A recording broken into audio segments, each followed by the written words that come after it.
Hello ladies and gentlemen and welcome back to Sunless Skies. In today's episode we are heading to the most serene mausoleum to go and take the incognito princess to see her father one last time before something big happens. I don't exactly know what, but I'm sure it'll be exciting. I'm just going to have a quick look to see if there is, yes, something for there. 5 casks of Navarantine gemstones. Do I have 5 casks? No, I have 4, because of course I do. I don't think you can buy those here, can you? Or are they in Paran? No. Is it Paransi that sells those? It may very well be Paransi that sells those. Ministry approved literature, stained glass, created munitions, stained glass. It's not looking good. Nostalgic crockery. Okay, well, never mind. I guess we will just be setting off. And hopefully we have to go through the giant graveyard. And every time I've been through the giant graveyard, interesting things happen. But on the plus side, terror and nightmares are the lowest they are going to be for a while. I'm sure they're going to get worse, obviously. What's the quickest way through here? Yeah, it's definitely going this way, past the Wet and Vinegar Saw Company, or whatever they're called, Lumber Company. Also known as Shady Pirates, I guess? Pirates? Smugglers? Smugglers is a better word than pirates. Pirates kind of indicate that you're, you know, going around killing people or something. Definitely smugglers. Now, I've absolutely no idea what's going to happen with this storyline with the Incognito Princess. She's doing something. I don't know what. We've got her ring full of bee souls. An artifact from her younger days. And we're just slowly but surely building up loads of stuff. Ooh. A floating graveyard. I think I'm just going to pay my respects. I don't fancy breaking into any coffins today. Let's see if we can not take a coffin with us. There we go. Perfect. I need to play more Fallen London. Over the... Oh. What was that? Something just hit my microphone that isn't normally there. Oh, it's the microphone on my headset because I'm not using my other headphones because the wire broke. That's weird and unexpected. Eat this. Oh, god damn it.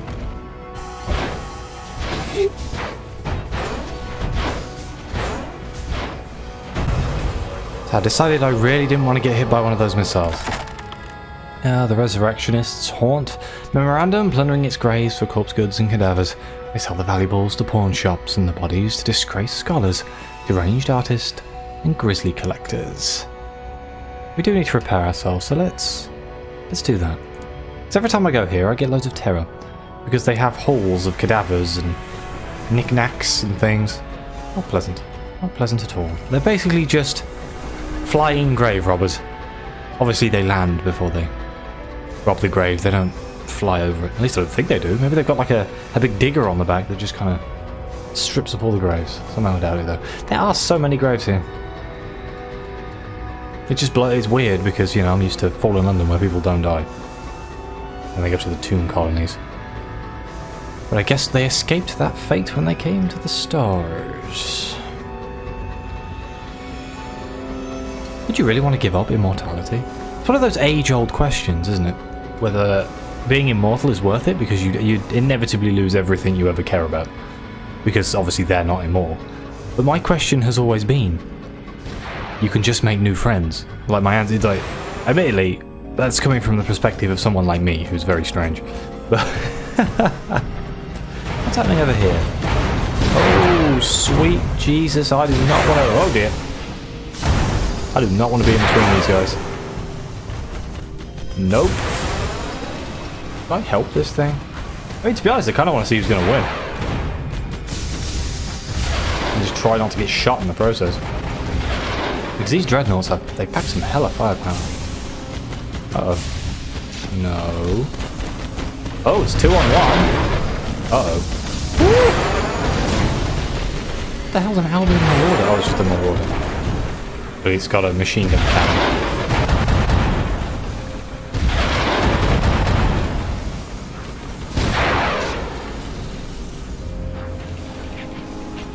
How is it still going? That's a question for both of these guys. Uh-oh.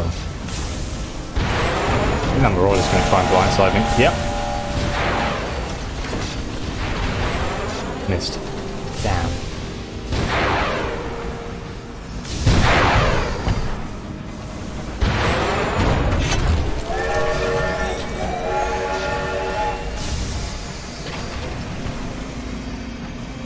Well, isn't this a dangerous dance? Oh, God damn it, I'm so bad at shooting that missile launcher.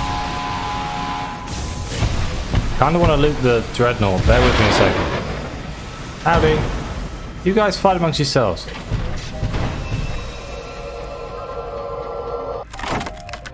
The massive guns of the Dreadnought have finally fallen silent.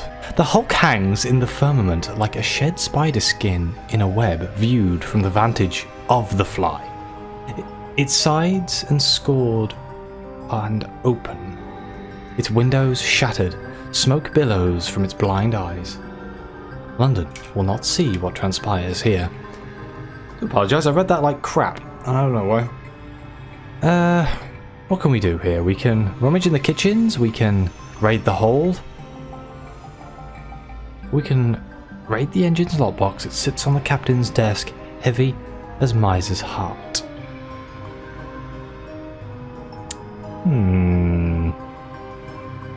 Let's raid the lockbox. I'm guessing this is money. Inside, after some deft work with the bolt cutters and a series of documents, crisp, white, ministry-stamped documents, some are promissory notes exchangeable in all reputable ports in the skies. Another is an invitation to the eternal mask on Perdance, where London's finest dwell within a single day. Okay, so we got an invitation. Well, that's one way of getting one, I suppose. Now, we go finish off these guys. Are you guys working together? Really? That's just not fair. If that goes between the two of them, oh my god. Alright, well, the Marauder's the easier target.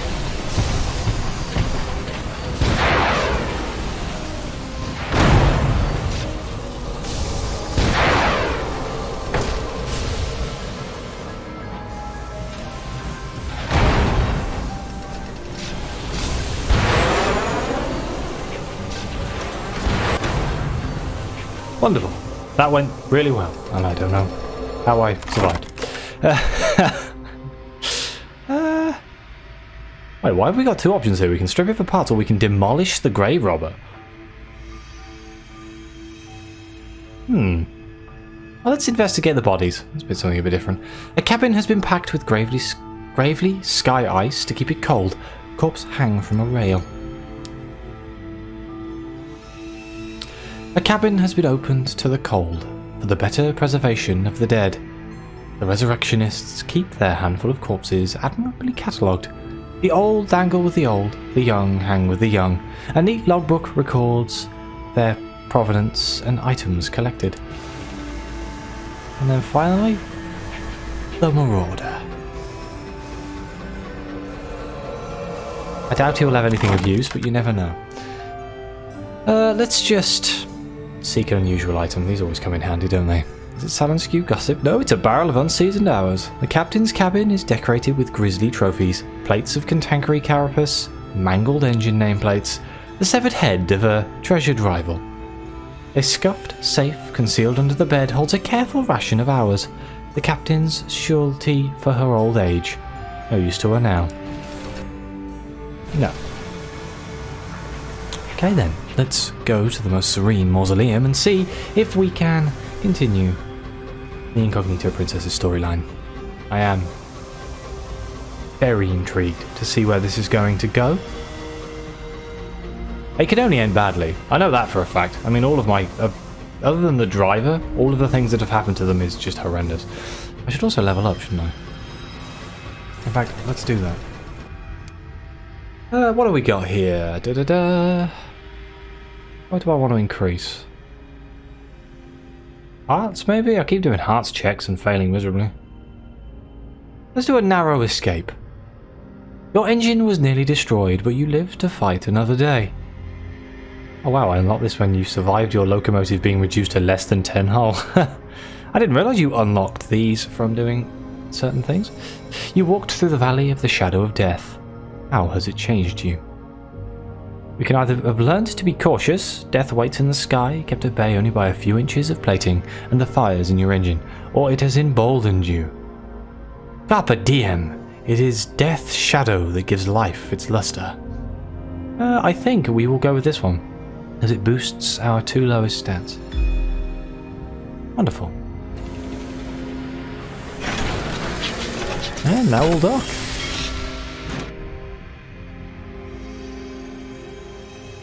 I guess while we're here we can just pop in and attend a funeral. You have to pay to get into this. Let's attend a deathless funeral. The funerals of those joining the deathless are rare. Privileged onlookers are invited to attend when they occur for their own betterment. A young baronet smiles with delight as he receives his bounty of hours.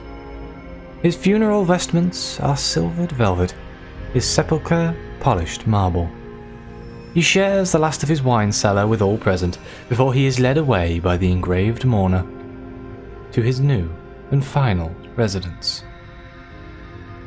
You are becoming known to the deathless. You interred in the most serene mausoleum. You have gained a favour. And our terror has fallen, which is lovely. Interring my aunt seems so bad. While we're here, let's write a report. The most serene mausoleum endures. The catacombs grow as the necropolis line brings more bodies for burial. Traders bring fresh hours into the mausoleum. Endowments from the Empress for the deathless, interred in their vaults. Plans are in motion to add a new chapel to the nave, whilst the deathless petition for a new, separate station for the exclusive use of their servants. Death has never been so much in motion. We can investigate the Chamberlain's disappearance. I actually forgot about that. Well, you don't yet know where the Chamberlain has gone.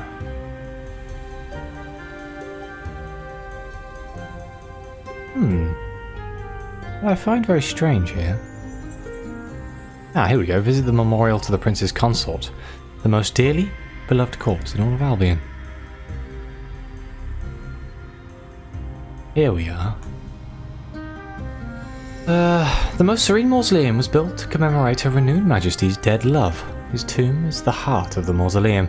The vaults, chapels, mourners and courtiers, all arteries and capillaries to his memory. To visit the tomb, one must speak to the cheery register. But no, we have the princess with us, and I'm sure she can sweet talk her way in. If the princess wants in, we can talk our way inside.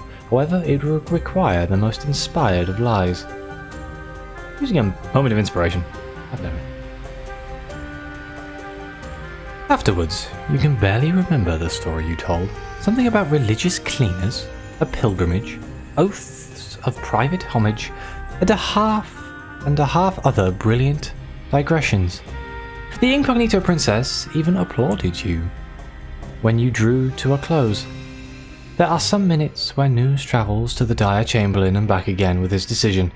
You are to be allowed access. It is no small thing. The guards clear the mausoleum of the general public, and then other guards clear the usual guards.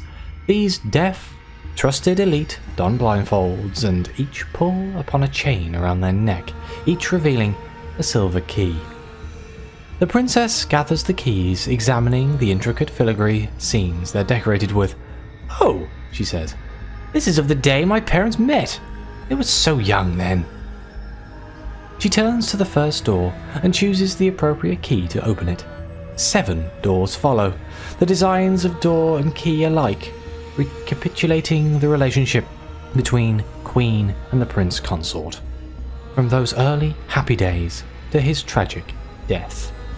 As you follow the princess, the doors draw shut behind you.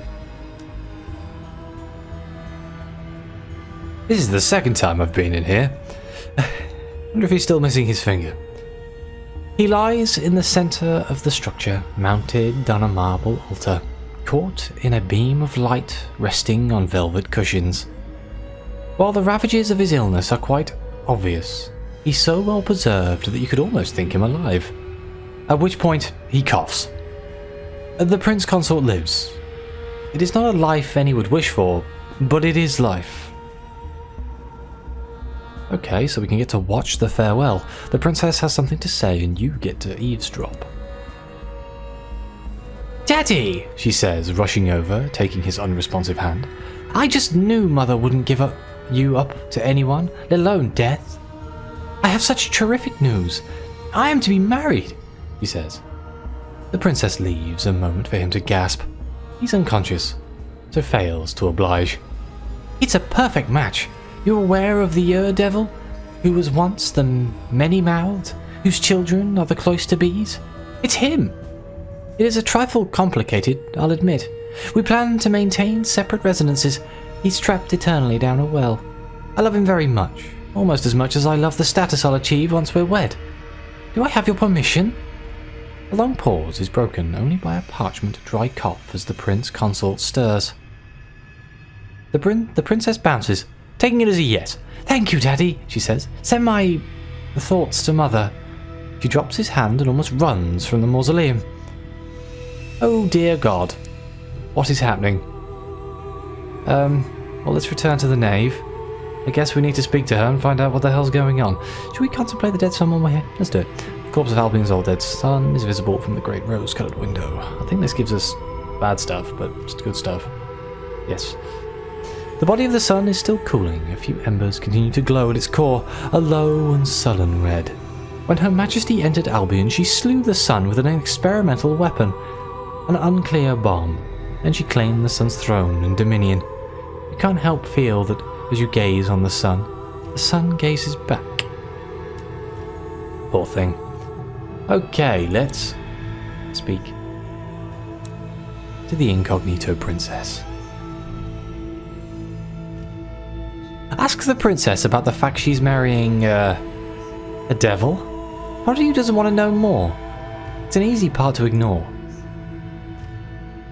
Not a devil, my devil, says the incognito princess proudly, rubbing her toes on the dead rug of her old self. The poetical suitor and the analytical suitor are trapped inside bird cages made of bird bones, wailing at the news. We must proceed to the Well of the Wolf, says the princess. It's not a wolf down there. My beloved awaits. Soon we will be together. Well, not strictly speaking together. That would be disastrous, but at least married. The princess takes your hand and looks you in the eyes. It has been such fun to go on an adventure with a friend, she says. You'll give me away, of course. It isn't a question. Oh. Well, the Well of the Wolf, I believe, since I've asked this question about 50 times, is actually an album. Somewhere. I hope. I swear I've asked this question 100 times, and I can never remember where it actually is. There it is, the Well of the Wolf. Wonderful, so we can go back up to London, or we can see if we can make our way around here, maybe. I mean, we haven't explored any of this, so maybe that's a good idea. I don't have any fuel. I don't suppose you guys sell fuel. Well, I do have fuel, but I don't have enough to go off on some random adventure, that's for sure. Shops. Ooh, cheap ministry approved literature. I always need this stuff. Memorabilia. Yes, they do have. Let's just buy 3 and 3, and I'll buy 1 more fuel because we seem to be lower on fuel than we are on supplies. And let's have a little adventure, shall we? Should we go off into the black unknown? We'll make our way there. It'll be fine, I'm sure. It's crazy to think that there's still parts of Albion I haven't seen. I guess I didn't do a very good job of exploring Albion, to be honest. Considering this came out a long time ago. 69 experience. Really? Giggity. Here the sky has the hush of country graveyards.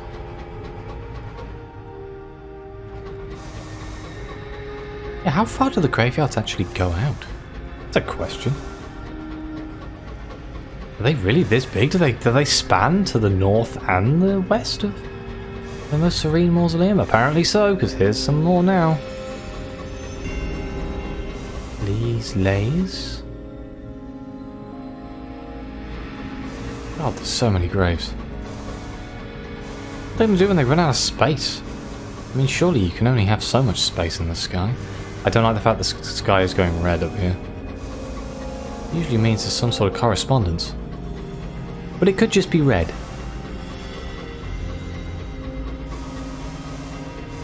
I know the sun is around here somewhere.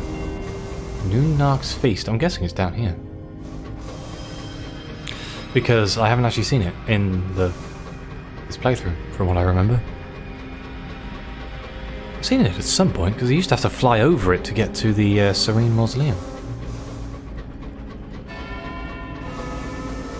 Oh. Am I getting close to the floating parliament? No, I'm not. Okay, well this path hasn't gone quite the way I expected it to go, but I guess it's another path we could use to get to the Serene Mausoleum that doesn't require us to fly through a giant graveyard. Just partly through the giant graveyard, as opposed to wholly through the giant graveyard. There's a monitor, that's not so scary. Please don't shoot me. I'm paranoid about those things because they always shoot me. I don't know what I've done to annoy them, but they don't like me very much.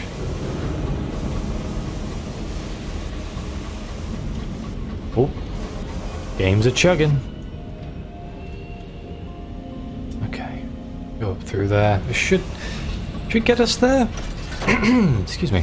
Now the big problem we have is once we get there, Terra's going to start going nuts. Mainly we've reset it so it's in a good place. Should be okay. I hope. Oh look, it's another one of the floating graves. Let's mourn them. Lower our terror. Try my best to keep my terror as low as possible. I know for a fact that the reason this playthrough will end at some point, well, it's either I'm going to get shot, kill me, or I'm going to crash and it's going to kill me. But the main thing that I think is going to kill me, rather than my own incompetence, is terror. So I am trying very hard to keep it under control. Especially now that there's just instant death scenarios, like where you literally from not being scared to being scared, you just get shot by your own crew. Which just seems crazy to me. I can imagine that being quite a high terror thing, but if it's just one of the low terrors, oof. What is this? Oh, it's a flume. Space pollution. Nice to know that we really fixed our ways, didn't we?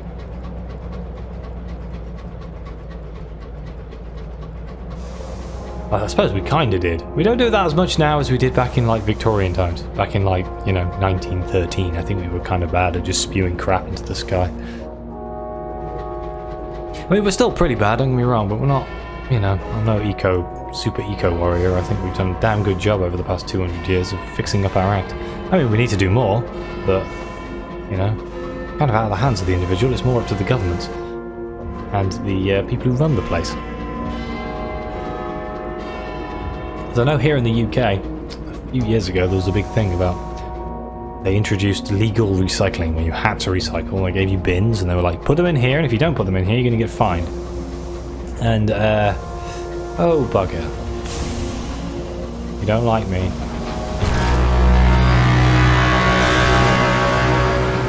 Oh, bugger. Wait, is the Marauder shooting the Dreadnought?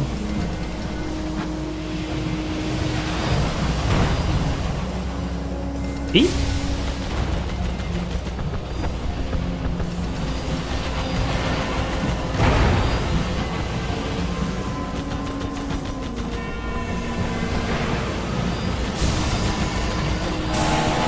A bit.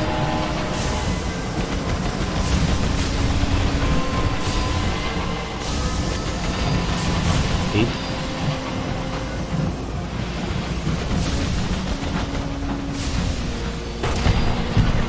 Whoops, I made him miss.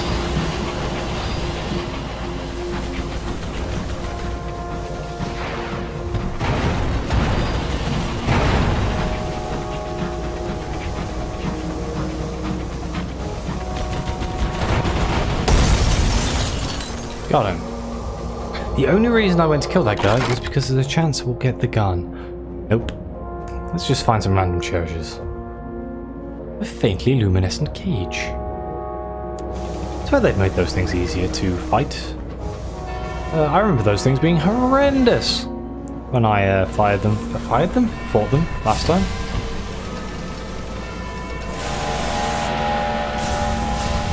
Ooh.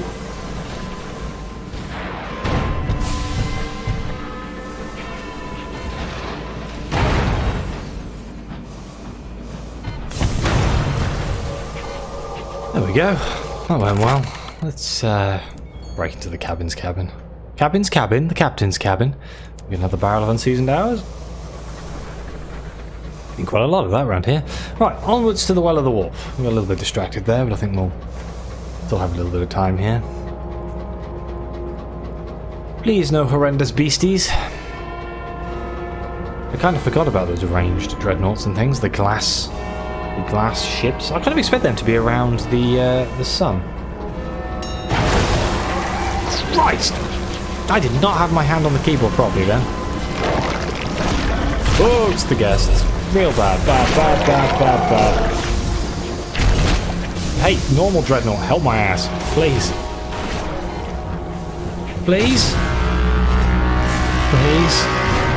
There we go. Evasive maneuvers. Oh, balls.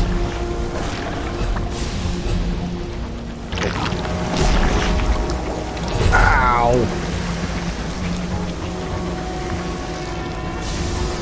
This is not going to plan.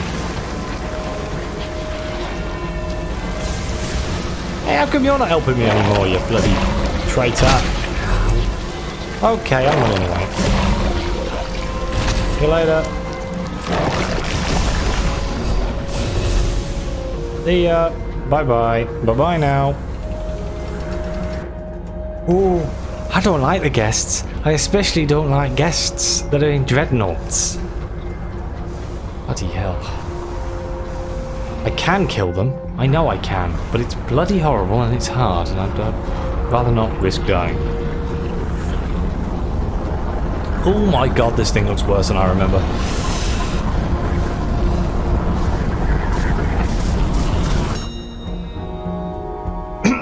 Excuse me. Right. A hole in the sky. Torrents of celestial mists pour into it. Shelves of black ice poke from its throat. One of the shelves extends over the well, mouth in a narrow spur. At its end stands a pitted cast iron bandstand. Okay, let's... Oh god, we've got a 45% chance of success here. We'll descend through the gale and land on a shelf of ice. The well winds bays like a dog refusing to leave its master's grave. Your driver wrestles the rising winds. Ouch. The well winds drag insistently at you as you descend. You lurch forward and your driver curses. The pistons thunder in resistance. The boiler roars. The mouth of the well blooms before you, black as schoolroom ink. It fills your windscreen. In desperation, your driver drops you precipitously. You strike the ice while there is still ice to strike and grind to a battered halt. When you emerge from your engine, the wind pushes at you like a schoolyard bully. The cold bites. Beyond the lip of black permafrost, the well mouth gapes wide enough to swallow worlds. Away from the edge, a cluster of hexagonal cave mouths perforate the icy cliff face. The yellow eyes of devils gleam inside them. Well, we can attend the happy... Yes. There's something in the well, whatever it is they'd like it gone. Wait, what? There's a... Excuse me? The devils trailed you to the lip of the well. Their faces waited with expectation. Something is yowling plaintively from the abyss. Something mortal and odiously off-key. You go on your stomach and lean over the edge. A hand thrust into the void. For moments, there is nothing. Nothing but noise. Nothing but the cold and the sense you've profaned something sacred. Then your fingers brush against fur. With considerable effort, you extract a round-bellied, snaggle-toothed, long-clawed lump of a cat. The devils are relieved at your success and insist you depart with the aggravated feline as soon as possible. We have a cat now! Yes! Even if he is useless, we have a cat. Cat. It's fine. Right, let's attend the happy occasion. The incognito princess is ready to be wed. She's the bride. She's ready. It'll be rude to keep her waiting. Once the ceremony begins, there's no turning back. Will you be a model guest or will you interfere? An audience of silent devils and singing bees watch the incognito princess approach the edge of the well. She says her vows with a feverish delight. I have learned of those who would prevent change and how to thwart them. I have learned of sorrow and will have sorrow no more. I have found the remains of my old self and destroyed it to make way for the new. And most of all, I have the most fascinating ring. She leans over the well further. I will be your queen, she screams. Will you be my king? A distant and incomprehensible bellow bursts from below. The princess takes it as a yes and glances at you meaningfully. I just passed the ring. She will probably kill me if I don't. It'd be rude to do otherwise and potentially fatal.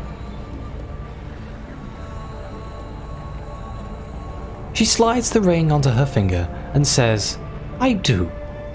Then the princess slowly ceases to be.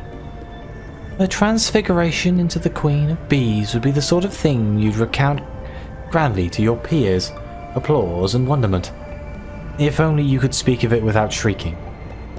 If you persisted with the foolhardy attempt, it's possible that during your gasping sobs, you may manage to share some of the awful details. It is unlikely anyone listening would thank you. The clearest moment in the kaleidoscope of memories is your own response to the impossibilities before you. What did you do? We can observe closely, perhaps you believed you could learn something. We exulted in her triumph, you were very proud of her. And we cowered. Perhaps you thought the safer thing to do would lie on the floor, pretending to be dead. Let's observe closely. You looked as closely as you were able to bear, noting how the skin splits when the flesh becomes divine and the divine becomes incomprehensible abomination. Perhaps that knowledge will be useful in your work. The perhaps was a small comfort when the vision finally overwhelmed you. When you recovered, the once princess, now queen, was gone, and only her empty skin remained. It followed you to your locomotive, beaming, ready to serve. The incognito princess married her beloved, the king of choirs. The devil trapped in the well of the wolf. What will you do with her skin? Why do I have her skin? Let's just leave. Oh my god.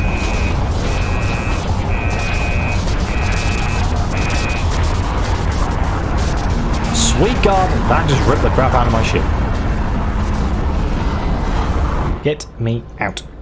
Get me to any goddamn port. And again, London is just there. Okay, get me to London. I'm kind of worried about the guests though. So, we have the shed skin of the incognito princess.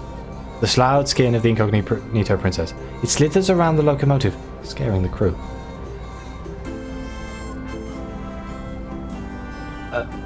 Let's just... I'm gonna do that when I get to a port.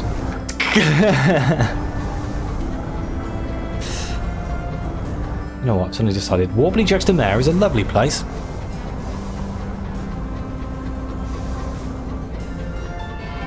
The perfect place to hide. I really don't want to die.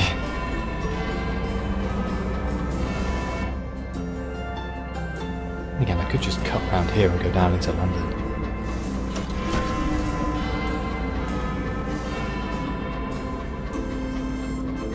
Terror's gone a little bit crazy, and we are running out of fuel. I'd rather not crash either, so I'm going to do no crazy evasive driving. We're going to run from all combat. I'm not going to risk picking anything up and causing something to spawn and then me driving straight into it, because that totally hasn't happened before.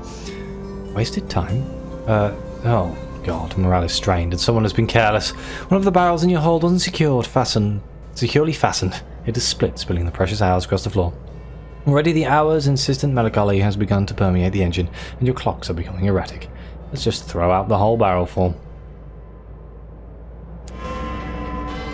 It's fine. Not worth messing around with. Not right now. Is that a cantankerous trail? That looks like a cantankerous trail.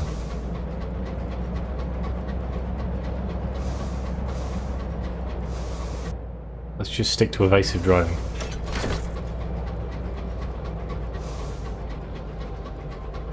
I think we have enough fuel to get us there. Yeah, we do. We got 1.5 barrels-ish. Oh god, it's a monitor. Please don't shoot me. Or drive into me? Flippin' heck. Oh, great, another one. I mean, on the plus side, that means this lane is pretty safe. And if I come across anything that's particularly nasty, I'm just gonna run back to those monitors. Nothing wrong with hiding behind the policeman. That's what they're for. They're paid to put themselves in harm's way. We are not. This is probably the most agitated? That's probably not the right word. I feel agitated because of the fact that I could die at any moment. That's not nice. It would be funny if I crashed into the dark and killed myself. And if anything was going to sum up one of my playthroughs, that would be it. Dunk. Oh, he did. Now, we're almost there. I think we'll be okay. I think we'll be okay. Please don't crash into me.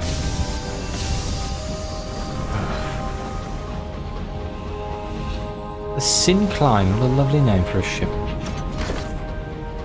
Yes, I know our fuel is low. I have no control over this. Well, I do, but not right now. I'm just trying to get us back to London in one piece. Excuse me. Flipping monitors, man. Such a nice design, but they get in the way all the time. Oh, let me just quickly fix the damn shit. Steam yards, repair your locomotive, fully repair. Oh, we are alive. Right, undock. Officers. Here we go. The shed skin of the incognito princess. I don't know how this is going to work. The princess cabin remains a macabre memorial to her departed majesty. The poetical suitor and the analytical suitor, now freed from their cages, look with devotion at the skin that's slinking behind you. It would be an honour beyond all imagining to wear the skin of the divine princess, says the poetical suitor. No, argues the analytical suitor. I am the only logical choice. You must pick me, they say simultaneously, frenzied with need. So, if we choose the poetical suitor, if its passion you appreciate is the only choice. You will turn the shed skin of the officer...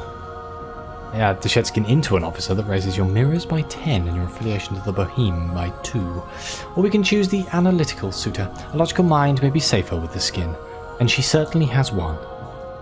Is that mirrors and... Oh, well, let's do that one, because I want to get my affinity with the academy. Or we can destroy the skin. It's a living, slithering skin and suit of beguiling princess. No. Absolutely not. This will not get you an upgraded officer, but it has its own reward. Well, I think I'm going to go with the analytical suitor. But I am curious what the skin is, so if anyone wants to let me know, please do. Despite the wailing of the poetical suitor, you choose the analytical one. She takes the skin and the membrane moves to enclose her entire body, moving like a boa constrictor, tightening. There is a creaking of bone, and a sound almost like a pestle and mortar grinding flesh. Despite this, it's hard to be sure whether the suitor's smile is a grimace or a grin. In moments, it is done. The exact image of the princess stands there, exact by a single detail. Instead of the most wondrous pair of eyes you've ever seen, out of the jagged holes in her face, stare the panicked, delighted eyes of the suitor. The poetical suitor is bereft, withdrawing entirely from all contact. He leaves the locomotive at the next port without saying a word, clearly believing he has no future. When the analytical princess is informed of the news, they don't care. They care for little now, past serving and smiling. And that is the end of the Incognito Princess's storyline. I guess I will end the episode there. If anyone can let me know what the other options are, I will be greatly appreciated. Please like, subscribe, let me know what you think. Your comments are greatly appreciated. And as always, see you next time.